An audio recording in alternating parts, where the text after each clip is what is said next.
up, bosses? Welcome to About Her Business, the podcast where we leave all the gossip at the door and get straight down to business. I'm your host, Jante, and today we have Coach Alison Reinholt. Now, better known as Energetic Allison, she helps high achieving women reclaim their identity and integrity standards through some very interesting practices. And she's here today to help us reassess on what she means business. So, ladies, grab those cups and those notepads and let's get down to it. The meeting is now session. Welcome, Coach. Hey, thank you so much for having me. I'm excited to be here. Thank you so much for being here. Are you ready to get into it? I'm ready. Perfect. So, you are a former special educator, a wife. You were navigating emptiness, job loss, and deep exhaustion, which is a lot to carry, by the way. At what point did you realize that this wasn't something to just push through, but something that you needed to listen to? Wow. It's been at several different points of my life, quite honestly. I think it all kind of started in 2020, as it did for many of us, right? When you went into lockdown and it was just that deep exhale. And I think I spent the first 2 weeks sleeping, quite honestly. And it was a moment where I realized, oh wow, I'm really carrying a lot. And even though I had a supportive partner, it just was still a lot. We had one kid in college, one kid in high school.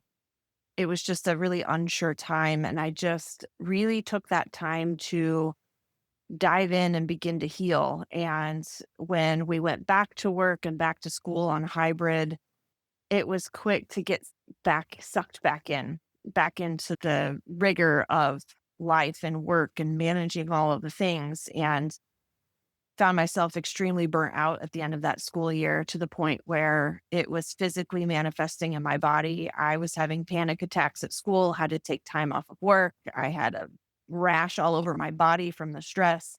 It was just a lot. And so, without really having another plan, I made the decision to step away from education and got an opportunity to go full time with what was then my part time job, which was helping to run a grassroots basketball circuit for both boys and girls for a shoe company. And then that all ended this past September. So, again, a big eye opener in exactly how much I was carrying, exactly how much I did from day to day, plus one son getting married, the other one moving out, just recently lost my dog, who was my other anchor. So it's just this constant ebb and flow of things that have helped me come back to myself, who that have led me down this journey to realizing how much women carry in general and how I can be a guide for them to navigate this journey and rediscovering ourselves and really identifying who we are outside of these roles that we fill our lives with. Thank you for sharing with our audience. When COVID hit, it completely changed for everyone. I mean, whether if it was for work, your personal life, family life, it changed everything. I still remember giving birth 2 weeks before the entire world shut down. So for me, it was definitely one of those moments of where I had to figure out how to navigate. So again, thank you for just being so open with our audience. Now, you also hit on a major key point, which is men and women, especially high performing women, normalize being exhausted. Like we just consistently push ourselves to meet our goals. When did you recognize that overperforming was a form of self abandonment? The first time it really hit me was when I started having the panic attacks and broke out into the rash. That was a big eye opener because I'd never had any kind of physical symptoms like that. I'd have little things where I'd get, like, I've learned that when I hold back my voice and don't share my truth, I get pain in my shoulder. When I am pushing through too hard, I end up with sciatic issues. So, learning to tap into these things came from these different experiences that you might not ordinarily look at as anything tied to our behaviors, right? But I truly believe that our body tells us that there's something off kilter and that we're misaligned somewhere. So it's really tapping into these little things and realizing, like, hey, I need to stop for a second because there is something way off in my life right now that I need to get back into alignment with and really figure out what's going on before this manifests into something more. Absolutely. And our bodies does it let us know, hey, there's burnout there, there's exhaustion there.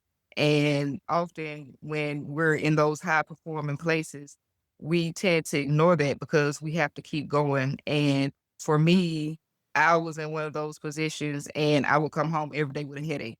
At first, I thought it was a caffeine headache from just Mhm. thriving off of coffee all day. But it eventually, once I stopped drinking coffee, every single day, I still had the headache. So it was one of those things of where I started to realize I was being exhausted. So once again, thank you for sharing with our audience those key signs. Now, you described that season as not something to fix, but an invitation. And I love that perspective. What shifted when you stopped trying to repair yourself and started asking, what did you actually need?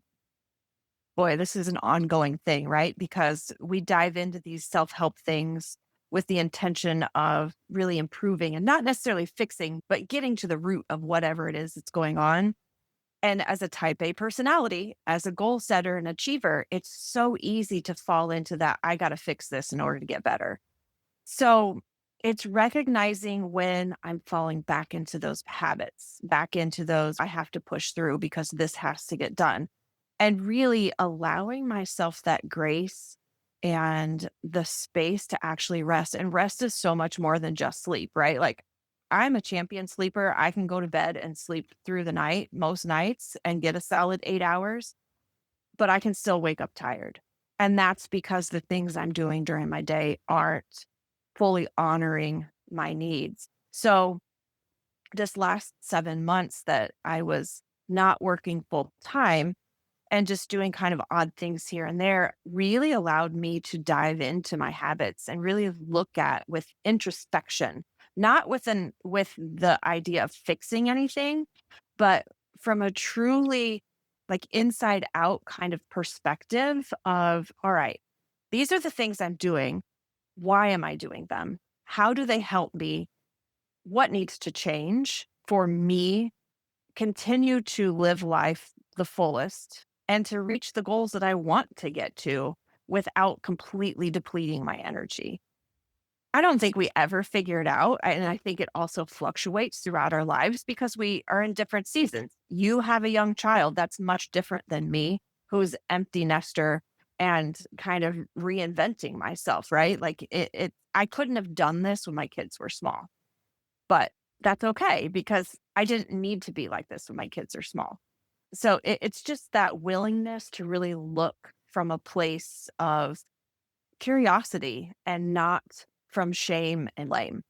Another great key point, which is not comparing your journey to the next person's journey because it really is about that journey with self and finding out what you may need. Because if you compare yourself to your coworker who may be having the same task and high functioning projects as you do, you may start to compare yourself and say, well, hey, they go and take a walk for 15 minutes. So I could just go take a walk for 15 minutes and then you still feel empty and exhausted. So it really does take sitting down and saying, hey, what do I need in that season? So thank you for sharing that with our audience coach.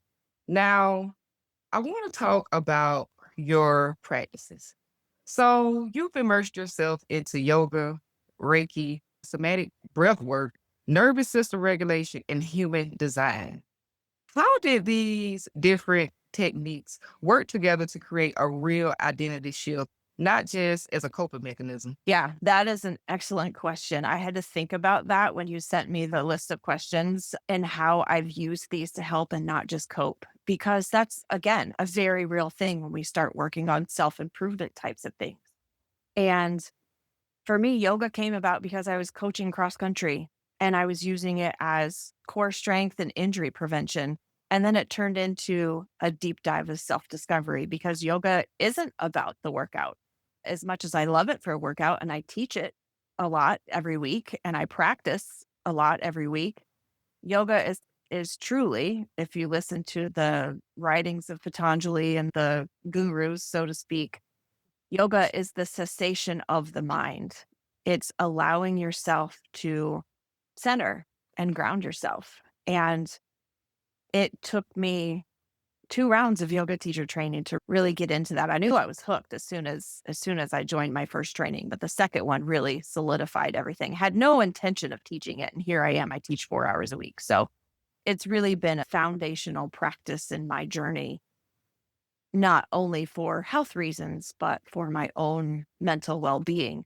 So, the yoga led into the breath work because the breath is the key to all movement. So, I really focus my classes on tying the breath to the movement because, not unlike in athletics, your breath is the key to getting everything else to work. So, when you're running, for instance, a lot of times coaches will teach you that cadence of 4 steps on the inhale, 4 steps on the exhale. And it's like that for breath work and for yoga. And as a result, that movement and that breath also helps regulate our nervous systems. But what do we do when we can't move? When we're stuck at our desk or whatever? Well, there we can adapt yoga to fit our need. We can adapt the breath work to what we need. We can close the door, stand up, shake out the arms, jump up and down, get the lymph flowing. So it really became a daily practice for me to regulate, to keep myself grounded because, and tying in the human design, if you're not familiar with human design, it's a mashup of quantum physics and astrology and personality characteristics. And my design is a projector. So I am very much led by my voice. I have absolutely no other areas of my body graph that are defined in any other way besides my voice. So that became then like a light bulb, not a crutch. It can easily become a crutch like, oh, well, I can't do XYZ because I don't have the right centers that are defined. Well, no, this becomes my learning tool and those become my specialty areas. So I didn't realize until recently that while I dove into the human design and studying my body graph and learning all the different things within human design, this need for me to ground is because I don't have that particular center of my body defined. I am a Gemini if you go to astrology. So I'm an air sign. I'm just floating in the winds. And that is very much who I am. But I also have the yoga dosha of being fire. So I have this fiery personality. That is my voice while I'm just floating along in the air. So I need the breath. I need the yoga to help ground myself. So that's where those tools became then, oh, okay. This is necessary for my daily survival to get through the things I need to do because this is who I am. And now I can fully embrace it and I can move on and move forward and grow this wonderful business. Love that. And just on a self-identifying level, I did the same thing with therapy. It was one of those things you can go every single week, but it's like if you're not actually taking the tools and actually applying them, and y'all, she hit on a key point. You have to consistently keep doing it. It's an everyday process because if you give up on yourself, you're gonna go back to those old traits. So you literally have to keep practicing every single day.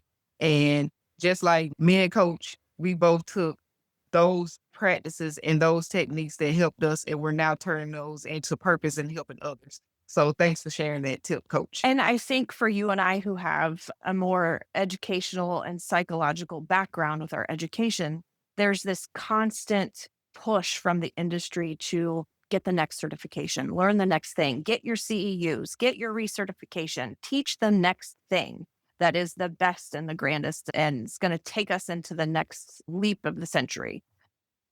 That itself, removing that need has been so freeing for me. So now it's fixing the mindset, right? So use these tools to fix the mindset to get away from, well, I need the next certification. I can't be a coach because I don't have XYZ certification. Well, no, who said, right? Like, who said I can't do that? Who said I can't start a podcast? Who said I can't teach online yoga? So it's really breaking through those mental barriers more than anything and just using the tools that you have to perfect what you do well. I think I healed a little and just that statement, coach. So Again, thank you for sharing. Now, let's talk about identity integrity standards because this is what you totally stand for. Break that down for us. What does that actually mean in a practical day-to-day terms for a professional woman that's building a business, for example? Yeah, so integrity is huge to me, and that has come to stand out over my time in different industries. So, across education, across athletics, we've all worked for people who we don't agree with how they do things, right? So, the last teaching situation I was in, and then this last employer that I was with on the basketball side, just really had a big difference of to how to do things, how to treat people. I have always been a believer in if you treat people well, they will be loyal to you and work harder, and you're a team. I've always been a big team builder. It's never been about me and boosting my career solely. It's always about the betterment of all of us. So when you work with someone who doesn't share the same ideas and doesn't do things with the same integrity standards, it's tough to want to be excited to go to work every day because you know that you're going to be fighting a battle that you don't agree with, or you have to uphold some certain policy that just really feels icky in your body.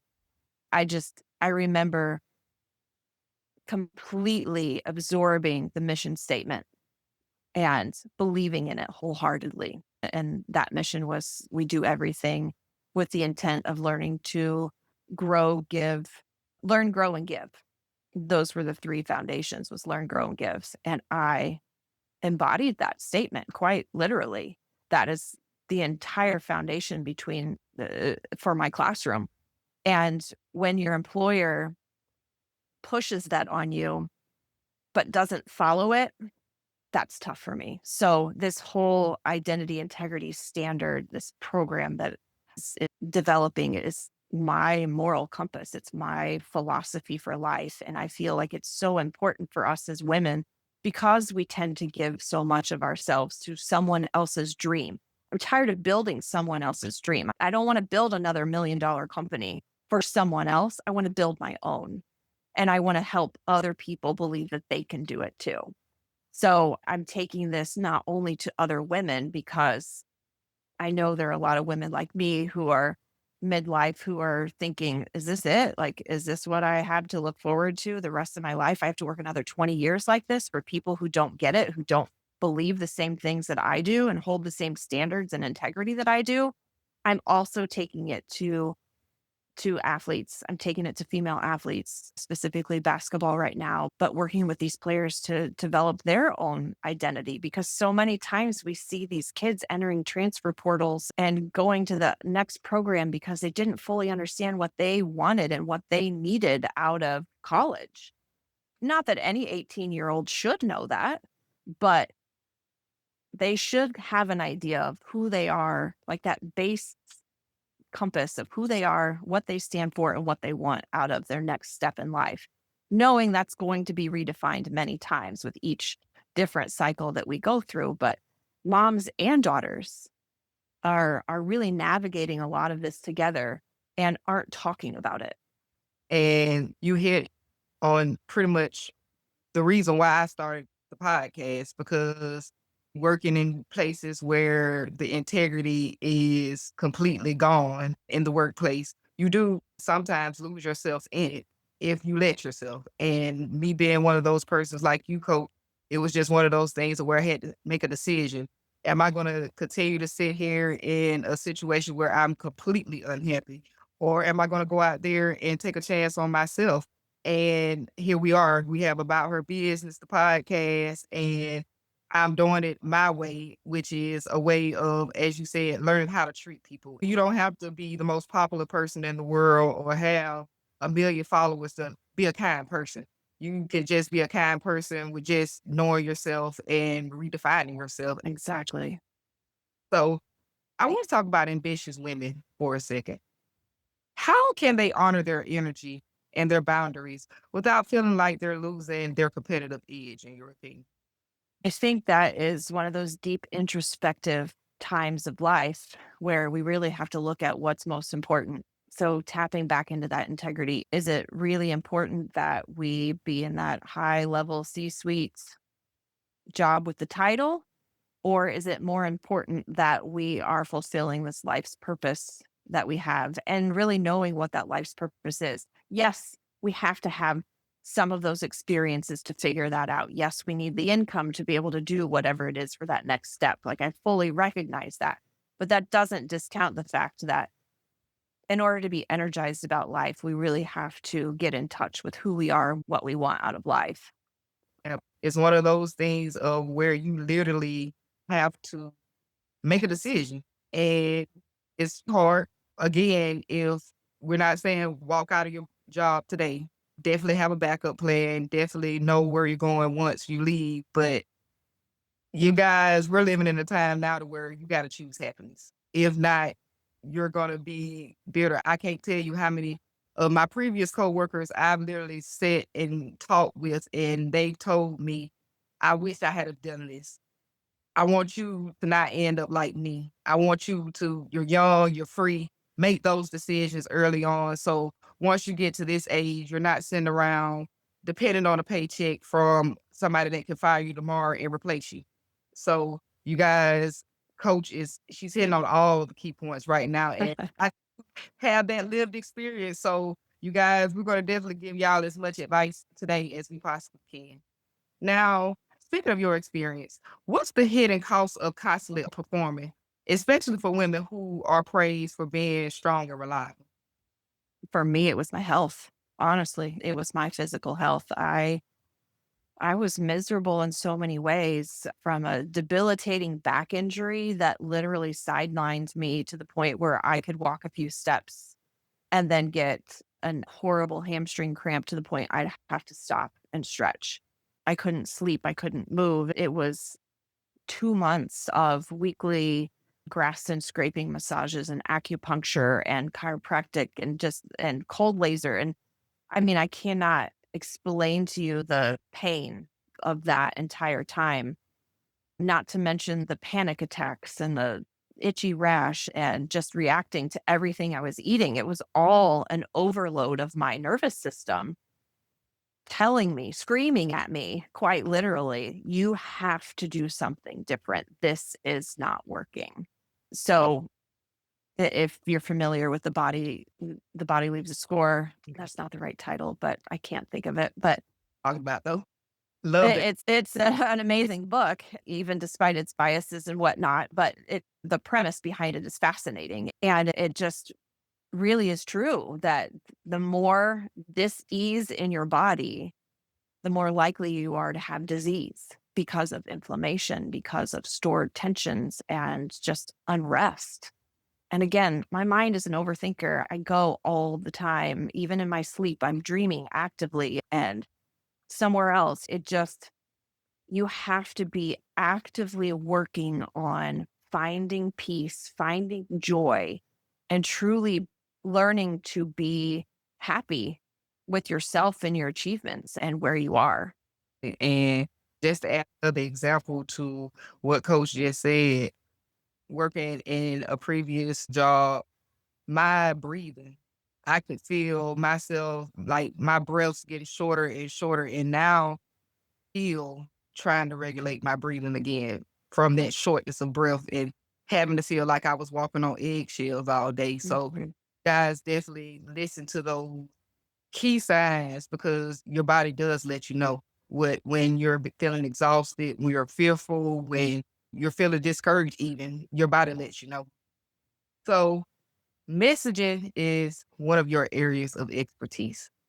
How does a woman internal identity and integrity directly impact how she shows up for her brand, such as her leadership? Man, right now for me, it's all about self discipline. It's pushing through even when I don't want to, when that negative loop is pushing through in my mind. I've named that voice Ethel, and I just tell Ethel to shut up. And sometimes it works and sometimes it doesn't. She's like the grumpy old aunt, right?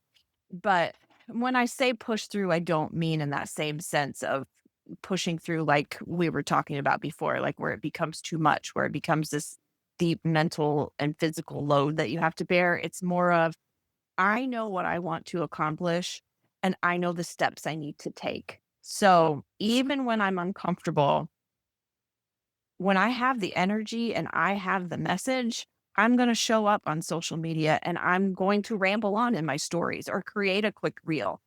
And that's how I show up. Maybe it's a conversation with a potential client. Maybe it's just talking to a friend and sharing similar commiserations with one another, right? So it's just connecting with people on an honest one-to-one level for me that that really helps pass along the message that I feel is important for people to hear. Another key point, giving yourself that grace. You can push through, but not to the point to where you're pushing yourself to exhaustion. It's okay to say, hey, write down A, B, C, and D on Monday. And if you may not get the D, it's okay to put it on the list for Tuesday.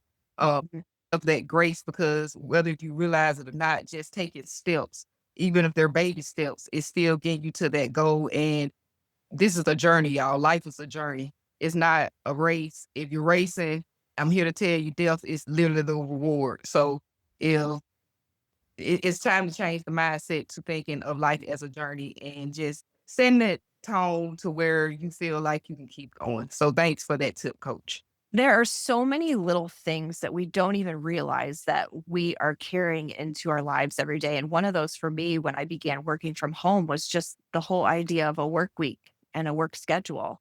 And for me and my energy being inconsistent, I can't do a solid 9 to 5 Monday to Friday. That doesn't work for me. I can get a lot done in a nice 3 to 4 hour block. And so when I discovered my own preferences and habits and where I needed to break up my workday and add in some movement, add in a load of laundry, making meals, whatever it was, that changed my entire relationship with work, with my job, with my business now, and seeing, okay, this is what's realistic for me. I'm going to brain dump all of the things that I would like to get done this week that are priority. And then I rank them. What needs to get done today? What needs to get done tomorrow? I know I'm taking Friday off, but that doesn't mean I'm not going to do something on Saturday or Sunday for an hour block of time. It's just having that flexibility in your mind to rethink and redefine things that we feel have been set a certain way by society, by standards, by previous employment, by previous employers. That's just really important. And again, I'm a person who thought I had to literally set a schedule from 9 to 9 to make sure that I was keeping up with people who work at 8 to 5s. And sure enough, it started to burn me out. So Mhm. it's literally learning how to set those times and those goals. Now, I've set a time of where I do not do podcast interviews on weekends, but it's literally setting the boundaries when you're available so you can recharge your own energy and making sure that you don't burn yourself out. Absolutely. Now, I want to talk about female athletes for a second because you've mentioned them several times throughout today's episode. How does reclaiming the self change performance, resilience, and longevity, in your opinion?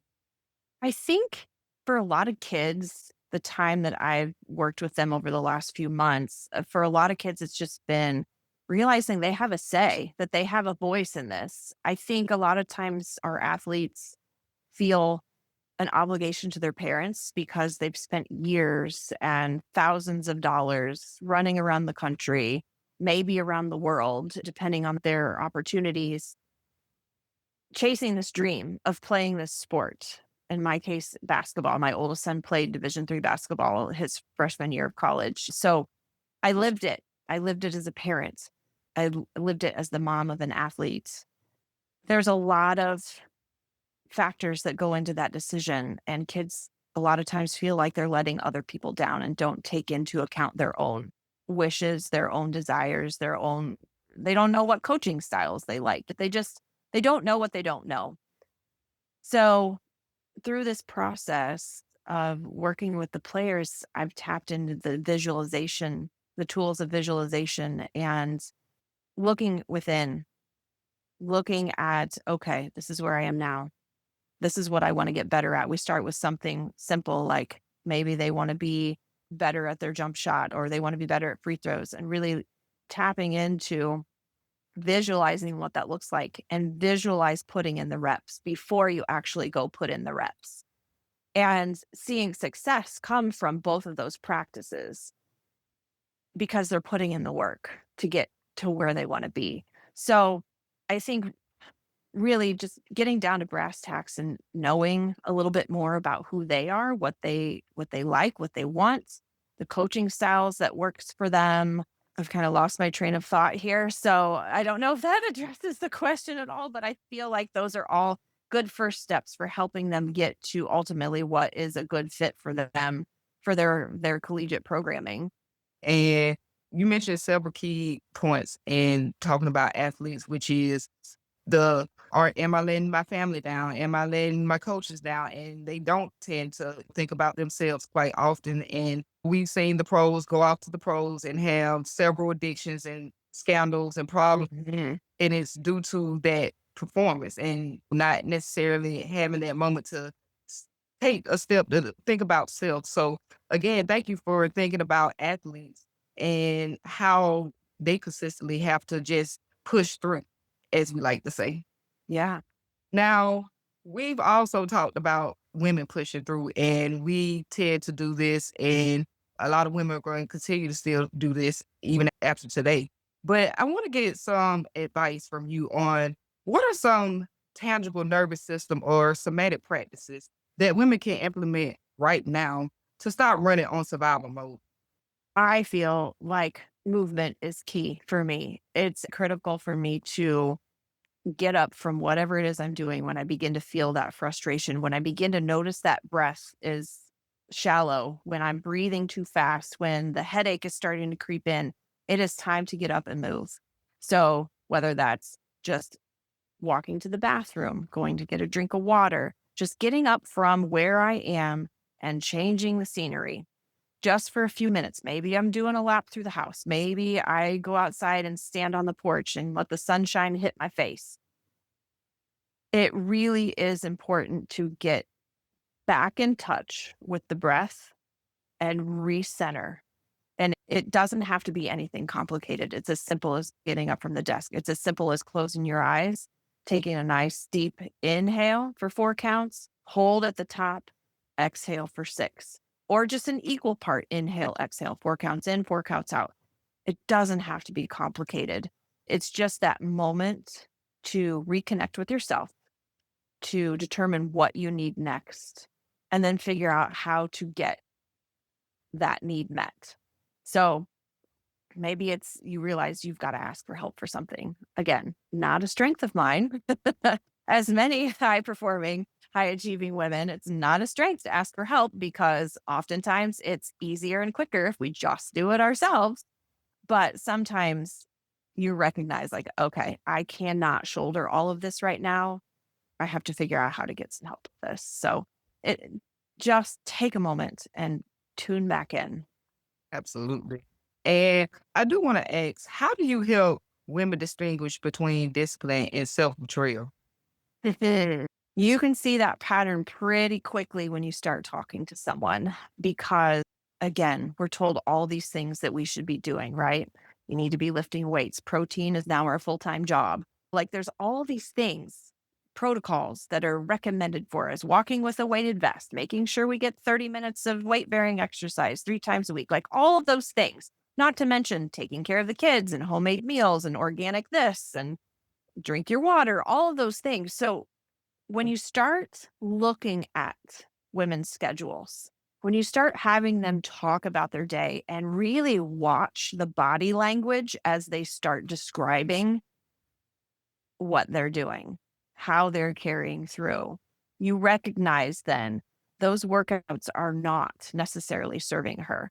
Movement is my medicine. I will say that all day, every day. But sometimes it's more detriment than it is help because it's an obligation, because it's not because I want to do it, it's because I feel like I have to.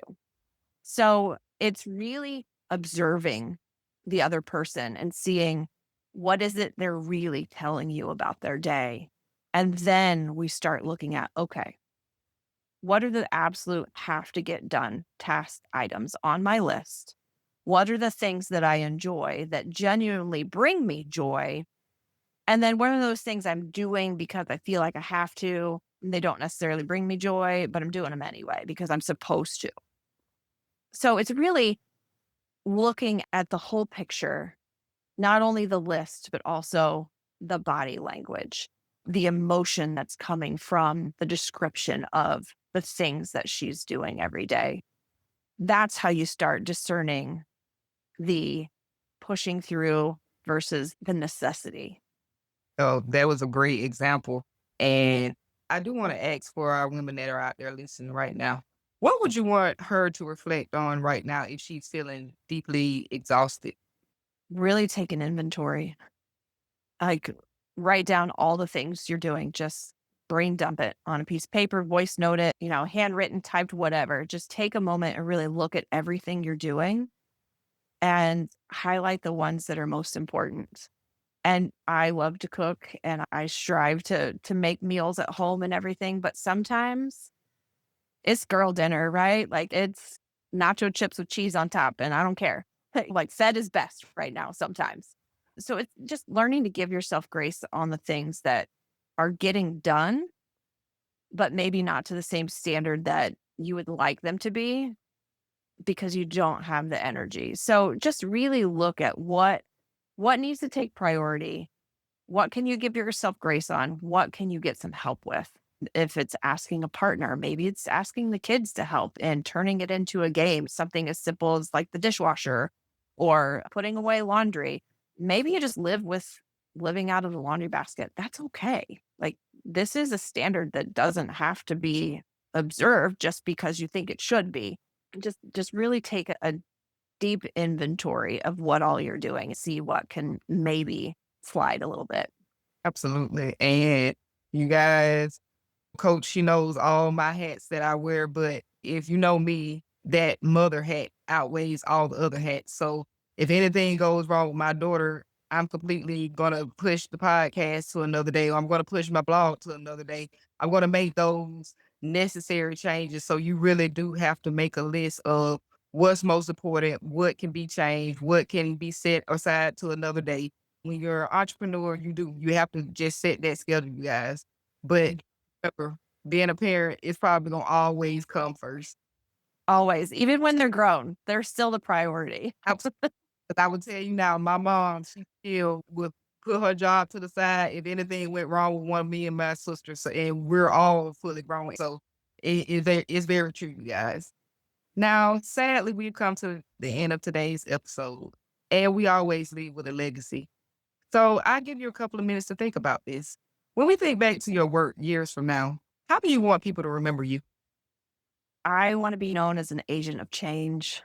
I really do. I want to know that I made an impact on women to help them live their most authentic and joyful lives ever. I want to be known for helping kids figure out a better path for their own lives and to do it with such alignment that they've never known. So really it all boils down to that kindness, to the love, to living joyfully and with purpose and knowing that there's n- not much that you do differently at the end of the day. And coach, I think that you're well on your way to creating that legacy because you literally carry those two favorite words of mine, which is identity and integrity with you. So I know you're well on your way.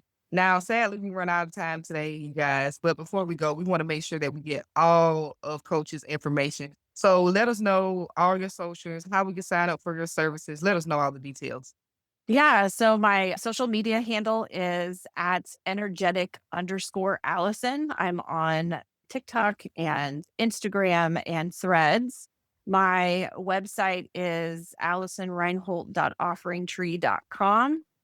And I have a Substack that's also at Energetic Allison. So I would love to see you all there and commenting on things. And my program will be launching May 1st. So I really look forward to seeing some people sign up for some free calls and get started on this path to identity. And we will be leaving all that information down in the description below. Any last words before we adjourn today's meeting, coach? Thank you so much for having me today. This has been so fun. With that, ladies, the meeting is now adjourned. Thanks again to Coach Alison Reinholt, energetic Allison, for coming on and offering all her insights. Be sure to subscribe to About Her Business wherever you receive your podcast so you never miss whenever we upload. Also, leave me some comments down in that comment section on which industry you think I should interview next. Until next time, keep your goals tight, that circle tighter, and that bank account growing.